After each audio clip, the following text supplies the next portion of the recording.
मैं ये नहीं कह रहा कि आप शाउट ना करें, बट शाउट के पीछे भी ट्रेनिंग की प्रोसेस काम करे, ताकि जाते वक्त टेक अवेज क्या है मेरा, मैं लेके क्या जा रहा हूं। तो कुछ डिजिटल टेक्नोलॉजिकल बदलाव तो होते रहेंगे, बट प्रोसेस का बदलाव मतलब इसका कोई सब्स्टिट्यूट नहीं है कि मैंने हाउ फैक्टर को कैसे सिखाया, इस काम को कैसे करना है, जिसकी चर्चा हम कार्यक्रम की शुरुआत में कर रहे थे। तो आने वाले जितने भी ट्रेनर, स्पीकर, कोचेस हैं, मेरा निवेदन उनसे यही होगा कि वो सेल्फ डेवलपमेंट और प्रोसेस पे ज्यादा ध्यान दें। प्रोसेस फेमस होगा तो अपने आप फेमस हो जाएंगे। Wow, great, wonderful, that's great sir.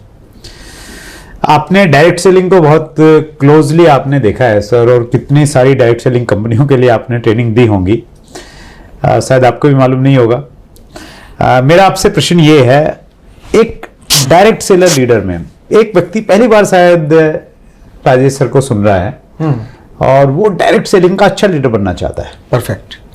क्या ऐसे 4-5 गुण वो अपने अंदर में पैदा करे कि वो आने वाले समय में एक बड़ा लीडर बन जाए? हाँ, और बड़ा लीडर बनके इधर चैट विद सुरेंद्र बसपेंट बिल्कुल हमें इंतजार रहेगा, हम उसको सुनना चाहेंगे। 3-4-5 बातें बहुत बेसिक है। एक तो उसके अंदर एंटरप्रेन्योरशिप माइंडसेट होना चाहिए कि मैं एक बिजनेस में जा रहा हूं जहां बहुत बड़ी पूंजी मुझे इन्वेस्ट करने की जरूरत नहीं है।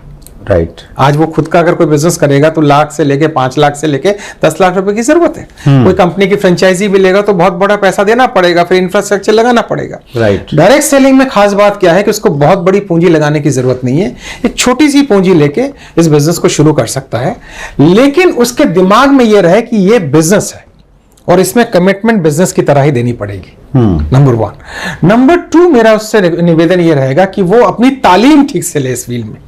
कहते हैं ना, लर्निंग में अर्निंग छुपा हुआ है, आप तो अच्छे से जानते हैं। जी सर। हम लोग क्या कहते हैं, एल को हटा देते हैं, सीधा अर्निंग पे आ जाते हैं। अगर उसने लर्निंग ठीक से कर ली सारी चीजों की, बिजनेस मॉडल कैसे का, देखिए हमें ये फर्क समझना पड़ेगा। सेलिंग में और नेटवर्क मार्केटिंग बिजनेस में फर्क है सर। सेलिंग में मैंने ये बेचा, मुझे कमीशन आ गई, बट नेटवर्क मार्केटिंग में मैंने ये बेचा और जिसको बेचा वो भी मेरा क्लाइंट बना और उसने आगे जिसको बेचा उसकी भी रॉयल्टी मुझे आ रही है। राइट। जो कि पैसिव इनकम हम कहते हैं। राइट। तो हमें उस समझना पड़ेगा कि ये नेटवर्क मार्केटिंग का बिजनेस प्रोसेस कैसे काम करता है। एक दूसरी बात उसको ध्यान रखनी पड़ेगी।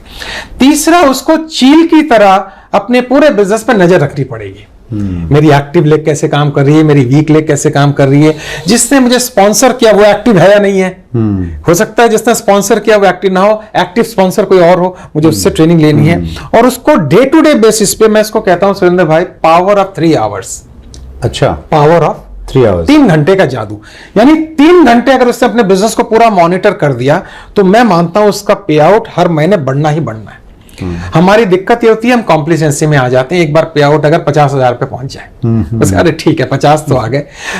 जिम रॉन साहब का कहना है, पैसे कमाना उतना इंपॉर्टेंट नहीं है जितना पैसे कमाने के दौरान आप इंसान बनते हैं वो ज्यादा इंपॉर्टेंट है।